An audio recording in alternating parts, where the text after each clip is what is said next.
India का concern है अफ़गानिस्तान से और ये एक डिप्लोमेसी होती है। ठीक है, इंडिया का अगर रोल देखा जाए वो इतना ज़्यादा वार्स में हिस्सा नहीं लेता, बल्कि लेता ही नहीं है।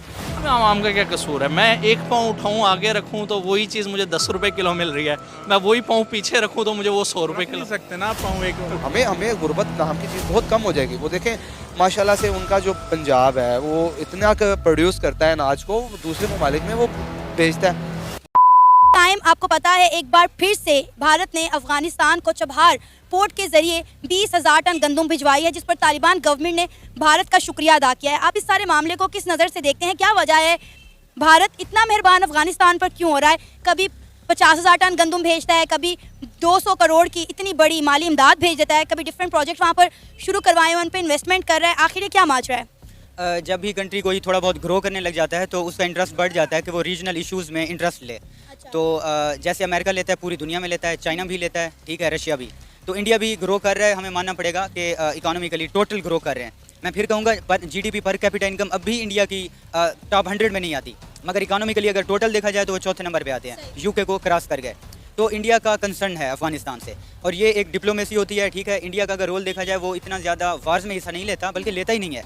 ठीक है, जैसे कि रशिया का इवेंट हुआ, यूक्रेन रशिया का, तो इंडिया ने कहा कि जी हम न्यूट्रल रहेंगे, हम अपने लोगों का इंटरेस्ट जो है वो फर्स्ट प्रायोरिटी पे रखेंगे और हमने किसी की वार में हिस्सा नहीं लेना। जैसे कि पाकिस्तान जो है, जनरल ज़ियाउल हक साहब ने जॉर्डन के किंग के कहने पे ना पैलेस्टीनियंस को तकरीबन 20,000 लोगों को मरवा दिया था। यमन में भी हम सऊदी अरब की कहने पे वहाँ पे काफ़ी सारे ऑपरेशन करे और यमनी लोगों को मारा गया। ये वो पाकिस्तान जो है वार्स में हिस्सा लेता है, मगर इंडिया की जो डिप्लोमेसी है वो है कि ट्रेड्स इंटरेस्ट देखा जाए, म्यूचुअल इंटरेस्ट देखा जाए, जिससे हम मैक्सिमम ये कर सकते हैं कि दोनों पार्टीज़ को फ़ायदा हो। ठीक है, किसी का नुकसान ना हो। एक को 30% फ़ायदा हो रहा, अगले को 80% हो, तो इस चीज़ से हमने डिप्लोमेसी आगे लेके जानी होती है। पता ना चलूँगा कि गुफ्तगू के अंदर अगर देखा जाए, बात अफ़गानिस्तान की हो, बात श्रीलंका की हो, बात तुर्की की हो या बात किसी भी कंट्री की हो, हमेशा भारत ही आगे बढ़ चढ़ कर मदद करता है। कितना आगे निकल गया पाकिस्तान से? सर पहले बात तो ये है कि रिसोर्सेज पे डिपेंड करता है। ठीक है, हम अपना कंपैरिजन भारत के साथ कर नहीं सकते हैं। ठीक है। जज्बाती तौर पे हम जो मर्ज़ी सोचें, लेकिन वो हमसे बहुत ऊपर है, बहुत आगे है। हर चीज़ में, अब किसी भी सेक्टर में ले लें, एग्रीकल्चर ले लें, आईटी ले लें, किसी भी सेक्टर में ले लें, वो हमसे बहुत आगे है।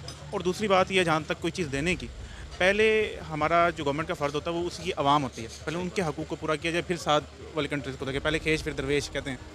तो जब हमारी अपनी आवाम के लिए गंदम नहीं है, कोई चीज़ नहीं है, पीने का साफ़ पानी तक नहीं है, तो हम कैसे किसी और मुल्क का वो सोचें? तो मेरी तो यही बात है, पहले जब तक हमारे अपने लोगों के जो हकूक़ हैं वो पूरे नहीं होंगे, तब तो हम दूसरों का कैसे सोच सकते हैं? मुझे ये बताएं, इतना पीछे कैसे रह गए? उन्होंने क्या ऐसा किया कि वो हमसे इतना आगे निकल गए कि अब आम पाकिस्तानी भी कहने पे मजबूर हो गया कि भारत के साथ कोई कंपैरिजन नहीं? उन्होंने रिफॉर्म्स किए, उन्होंने अपने मुल्क के लिए काम किए, हमने नहीं किए। हम में से एक सिंगल बंदा भी कोई अपने मुल्क के साथ लॉयल नहीं है। जैसे डॉक्टर साहब ने बात की सारी, तो एक्यूरेट है कि एक ठेले वाला भी है, वो भी कहता है कि मैंने कैसे करप्शन करनी है। ये बड़ा ऑफिसर है, जिसकी जहाँ तक पहुँच होती है वो वहाँ तक करप्शन करने की सोचता है। तो ये रीज़न है। बाकी रिफॉर्म्स हैं, ऊपर गवर्नमेंट की जो इंटेंशन है वो देखी जाती हैं, वो किस तरफ है, किस साइड पर है, वो क्या चाहती हैं। हमारी गवर्नमेंट को तो परवाह ही नहीं है जो इस वक्त चल रहा है। कोई एक बता दें, इन्फ्लेशन बढ़ी है, इतनी महंगाई हुई है, सब कुछ हुआ, आवाम के लिए क्या किया? कुछ नहीं। Last but not the least, अभी कुछ दिन पहले मैं इतवार बाज़ार गया तो वहाँ पे मैं देख रहा था कि प्याज जो है वो 100 रुपये 150 रुपये किलो थी। तो मुझे बाद में पता चला कि 100 रुपये की तो वहाँ पे 12 किलो 10 किलो प्याज आ जाती है भारत में। ज़्यादा दूर नहीं सर, मतलब ज़मीन भी एक ही है, बीच में एक लकीर ही है ना। वहाँ पे इतनी कम प्राइसेज, आलू भी 10 रुपये किलो, यहाँ पे आलू 80 रुपये किलो, और वो चीज़ें यहाँ पे इतनी महंगी हैं। सर वही अथॉरिटी होती है ना कि उन्होंने रिफॉर्म्स ऐसे किए, उन्होंने सीड्स एग्रीकल्चर में अच्छे लगाए, उन्होंने अपने फार्मर को फैसिलिटेट किया है, सब्सिडीज दी हैं उनको। उनकी जो रिसर्च है एग्रीकल्चर की, वो हमसे बहुत ज़्यादा है, हमारी तो रिसर्च ही कोई नहीं है। आवाम का क्या कसूर है? मैं एक पाँव उठाऊँ आगे रखूँ तो वही चीज़ मुझे 10 रुपये किलो मिल रही है, मैं वही पाँव पीछे रखूँ तो मुझे वो 100 रुपये रख नहीं किलो। सकते ना पाँव एक उठा के ऐसे वो बस यही है कि उनकी आवाम को शऊर भी है ना साथ में। अभी रिसेंटली 2-1 साल पहले जब मोदी ने किसान के खिलाफ कोई एक्शन लिए, तो पूरा किसान मार्च हुआ, सबने देखा कितने लाख तो ट्रैक्टर्स से उधर। तो ये भी होता है कि आवाम को भी कुछ अपने हक के लिए करना पड़ता है, खड़े होना पड़ता है। यही मोदी है जिसने इंडिया को बदल कर रख दिया। वही मैं कह रहा हूँ ना, एक एक्शन उसने किसान के अगेंस्ट लिया, आवाम खड़ी हो गई।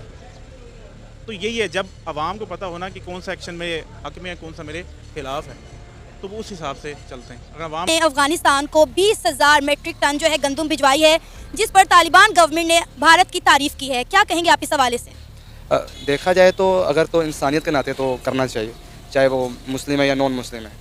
हाँ, अगर कोई चालबाजी है इसके अंदर, मिसयूज़ करना चाह रहे हैं तो वो तो उनकी चालाकियाँ तो हमें पता है, शुरू से इंडिया मिस यूज़ करता है मुस्लिम लोगों को, उनका नाजायज़ फ़ायदा उठा के इस तरह से देख के वो गुर्बत में हैं, उनको गंदम के ज़रिए असला फराम करके कुछ ना कुछ इसी तरह के तरीक़ों से। क्या चालबाजियाँ इंडिया कर सकता है अफगानिस्तान के अंदर, वो भी? बेसिकली अफ़गानिस्तान तो हमें शुरू से पता है कि वो पाकिस्तान के लिए हमेशा से, ये नहीं मैं कह रहा कि वो मुसलमान है, लेकिन उनको मिस यूज़ किया गया। हमें पता है कि हमारे आए दिन इधर बॉम्ब ब्लास्ट होते हैं, वो भी खुद का धमाके होते हैं, उसके अंदर मोस्टली ज़्यादा इन्वॉल्व जो होते हैं वो पीछे से अफ़गानी होते हैं। अब और साथ में उनको जो पीछे से बैकअप देने वाले तो रॉ एजेंसी इंडिया की, तो मिस यूज़ ही होते हैं हमेशा से वो बेचारे, बल्कि उनको पता ही नहीं होता, उनका ब्रेन वॉश किया जाता है गुर्बत का नाजायज़ फ़ायदा उठा के, क्योंकि हमें पता है अफगानिस्तान के अंदर वो अपॉर्चुनिटीज़ शुरू से नहीं रही, काफ़ी देर तक उनके ऊपर पाबंदियाँ भी रही हैं, फिर अमेरिका ने काफ़ी देर तक उधर जंग लड़ते रहे। माशाल्लाह से वो अलग बात है, उन्होंने बैकअप किया, अपने आप को दोबारा खड़ा किया, लेकिन इंशाल्लाह आहिस्ता आहिस्ता वो भी समझदार हो रहे हैं।